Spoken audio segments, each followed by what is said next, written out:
السلام علیکم معزز خواتین و حضرات، آج کی ویڈیو کے اندر آپ کو ایک خنزیر کھلانے والے ظالم بادشاہ کے واقعے سے مکمل آگاہ کیا جائے گا۔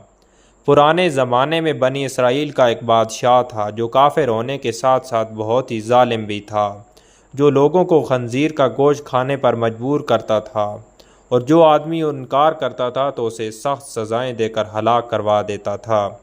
پھر اسی زمانے میں سب سے بڑے عابد کو بادشاہ کے پاس لایا گیا تو لوگ اس عابد کے مرتبے اور فضیلت سے آگاہ تھے۔ لوگ نہیں چاہتے تھے کہ اس عابد بزرگ کو بادشاہ کی طرف سے کوئی تکلیف پہنچے۔ چنانچہ ایک سپاہی نے عابد سے کہا کہ آپ مجھے ایک بکری کا بچہ ذبح کر کے دے دیں۔ جب بادشاہ کہے گا کہ اس عابد کے سامنے خنزیر کا گوشت رکھیں تو میں وہیں بکری کا گوشت آپ کے سامنے پیش کروں گا۔ بادشاہ یہ سمجھے گا کہ آپ نے اس کی خواہش کے مطابق خنزیر کا گوشت کھا لیا ہے، اس طرح آپ بھی ہلاکت سے محفوظ رہیں گے۔ اور عابد نے بکری کا بچہ ذبح کر کے اس کا گوشت سپاہی کو دے دیا۔ جب عابد نے بادشاہ کے سامنے لایا گیا تو بادشاہ نے حکم دیا کہ خنزیر کا گوشت لایا جائے۔ منصوبے کے مطابق اسی سپاہی نے بکری کا گوشت عابد کو پیش کر دیا اور بادشاہ نے کہا کہ میرے سامنے خنزیر کا گوشت کھاؤ۔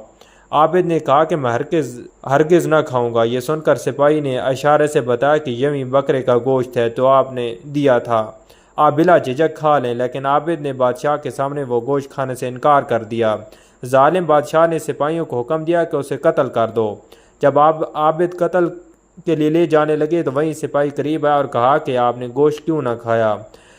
باخدا یہ وہی گوشت تھا جو آپ نے دیا تھا۔ اور عابد نے کہا کہ ایسی کوئی بات نہیں، بلکہ اس بات سے ڈر گیا تھا کہ لوگ میری وجہ سے فتنہ میں مبتلا ہو جائیں گے، کیونکہ جب بھی کسی کو خنزیر کا گوشت کھانے پر مجبور کیا جائے گا تو لوگ کہیں گے کہ فلاں عابد نے بھی تو مجبور ہو کر حرام کا گوشت کھا لیا تھا، لہٰذا ہم بھی کھا لیتے ہیں، تو اس طرح لوگ میری وجہ سے بہت بڑے فتنے میں مبتلا ہو جائیں گے، اور میں لوگوں کے لیے فتنہ ہرگز بنانا نہیں چاہتا۔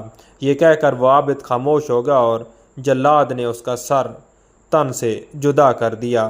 دوستو، اس واقعے کو سن کر آپ کو ضرور کوئی نہ کوئی سبق حاصل ہوا ہو۔